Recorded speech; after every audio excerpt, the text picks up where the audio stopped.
오늘은 3월 22일입니다. 88년 전 오늘 대구 서문시장 근처 골목에 간판 하나가 걸렸어요. 삼성상회. 자본금 3만원. 직원 40명. 건어물이랑 첨가물 파는 가게였어요. 그 가게가 지금의 삼성이에요. 그런데 이 이야기 그냥 성공한 사업가 이야기가 아니에요. 실패를 거듭하면서 다시 일어선 이야기, 전쟁 통해 모든 걸 잃고 또 다시 시작한 이야기, 그리고 설탕 한 봉지로 나라를 바꾸려 했던 사람의 이야기예요. 오늘은 이병철과 삼성이 어떻게 시작됐는지 해볼게요. 1910년 2월 12일 경남 의령. 이병철은 천석군 양반 집안의 막내 아들로 태어났어요. 조부가 세운 서당에서 한학을 공부하고 진주 지수보통학교를 거쳐 서울 중동중학교까지 다녔어요. 1930년엔 일본 와세다 대학에 입학해서 경제학을 공부했어요. 그런데 각기병이 심하게 걸려서 2년 만에 귀국해야 했어요.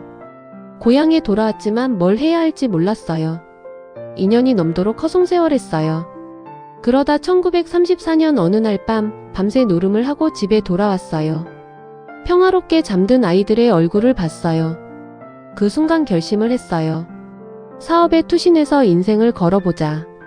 다음날 아버지에게 찾아가 연수학 300석의 땅을 사업자금으로 요청했어요. 그게 시작이었어요. 첫 사업 아이템은 쌀이었어요. 경남 마산이 농산물 집산지인데 도정 능력이 부족하다는데 차관에서 협동적 미소를 차렸어요. 그런데 1년 만에 자본금의 3분의 2가 날아갔어요. 왜 실패했을까요? 이병철은 원인을 분석했어요. 쌀값이 오를 때 군중 심리에 따라 사고 내릴 때 따라 팔았던 거예요. 시장을 읽지 못한 거였어요. 그래서 방식을 완전히 뒤집었어요. 쌀값이 오를 때 팔고 내릴 때 사는 역발상으로 바꿨어요. 그때부터 이익이 나기 시작했어요. 그리고 1936년 정미소를 궤도에 올려놓은 뒤 마산에 있는 일출자동차 회사를 인수해서 운송업도 시작했어요. 실패해서 원인을 찾고 방식을 바꿔서 이겨낸 거예요. 1937년 가을부터 1938년 초까지 이병철은 여행을 떠났어요. 서울, 평양, 신의주를 거쳐 중국 선양, 창춘, 베이징, 상하이, 칭다오까지 약 3개월 동안 대도시를 돌아봤어요. 중국 시장의 규모에 충격을 받았어요. 조선에서는 수천원, 수만원짜리 거래가 오가는데 중국에서는 수십만, 수백만원짜리 거래가 일상이었어요. 그리고 생각했어요. 만주 내륙 깊은 곳, 겨울 추위가 심한 지역에서는 첨가물과 건어물이 항상 부족하다. 생필품이라 소비는 꾸준히 늘어날 것이다. 여기에 공급하면 된다. 1938년 3월 22일 이병철은 조홍재, 허정구와 함께 대구 서문시장 근처에 삼성상회 간판을 내걸었어요. 자본금 3만원, 250평 건물, 직원 40명이었어요. 삼성이라는 이름은 이병철이 직접 지었어요.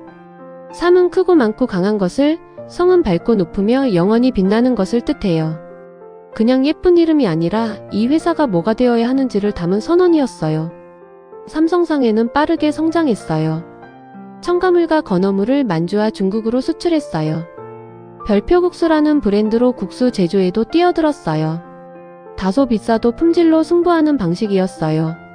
1941년에는 주식회사로 전환했어요. 1942년에는 일본인이 운영하던 조선양조를 인수해서 안정적인 수익 기반을 만들었어요. 1947년에는 서울로 올라와서 1948년 삼성물산공사를 세웠어요. 이병철은 여기에 사원주주제를 도입했어요. 회사에 이익이 나면 지분에 따라 직원들에게도 나눠주는 방식이었어요. 당시로서는 파격이었어요. 효과는 놀라웠어요. 창업 1년 만에 무역업 순위 7위에 들었어요. 그런데 1950년 6월 25일 모든 게 달라졌어요. 한국전쟁 발발 직전 이병철은 일본 산업 시찰을 하고 막 서울로 돌아온 참이었어요.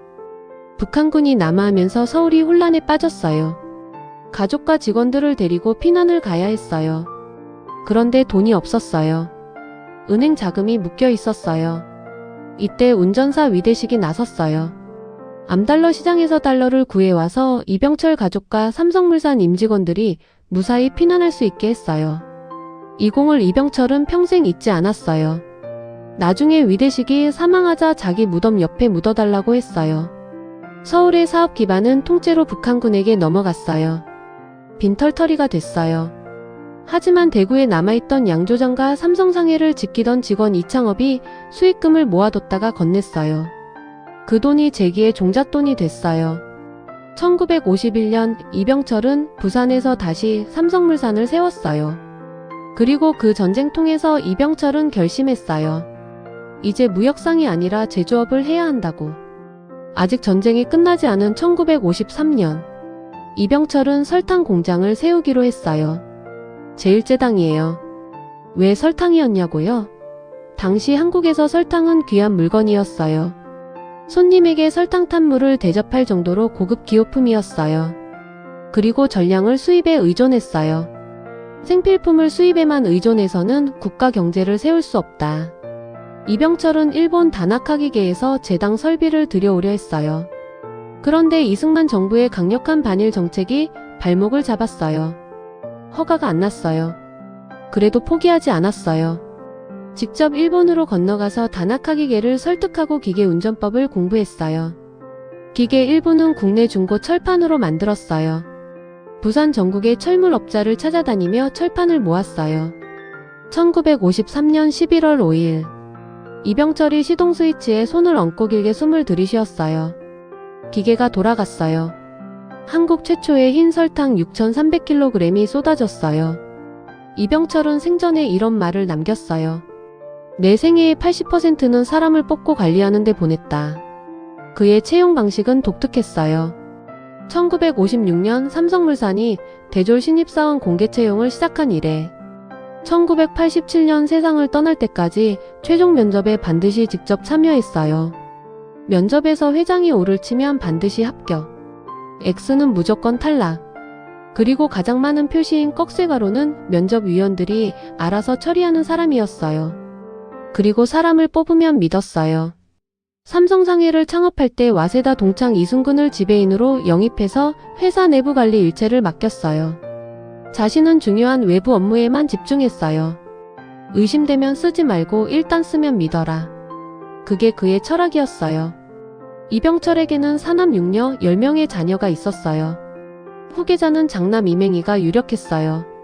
17개 계열사 임원직을 맡으며 2인자로 일했어요. 그런데 1966년 사카린 밀수 사건이 터졌어요. 이 과정에서 이맹희와 이병철 사이가 틀어졌어요. 이맹희는 결국 후계 구도에서 밀려났어요. 이병철은 삼남 이건희를 후계자로 지명했어요.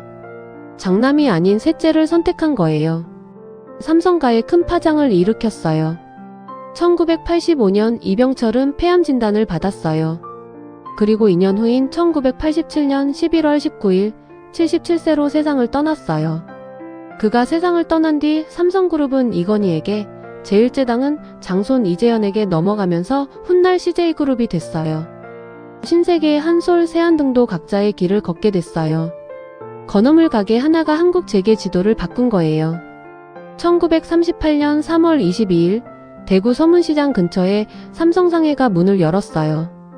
노름판에서 결심하고 정미소에서 실패를 배우고 중국을 보고 돌아와 가게를 차린 사람이었어요. 전쟁통에 모든 걸 잃고 다시 일어서서 포성이 채가시기 전에 설탕 공장을 세운 사람이었어요. 이병철이 남긴 삼성이라는 이름의 의미를 기억하세요. 크고 많고 강하고 밝고 높으며 영원히 빛나는 것. 그 이름에 걸맞은 기업을 만들기 위해 한 사람이 평생을 걸었어요. 오늘도 시청해주셔서 감사합니다. 다음엔 또 다른 이야기로 찾아올게요.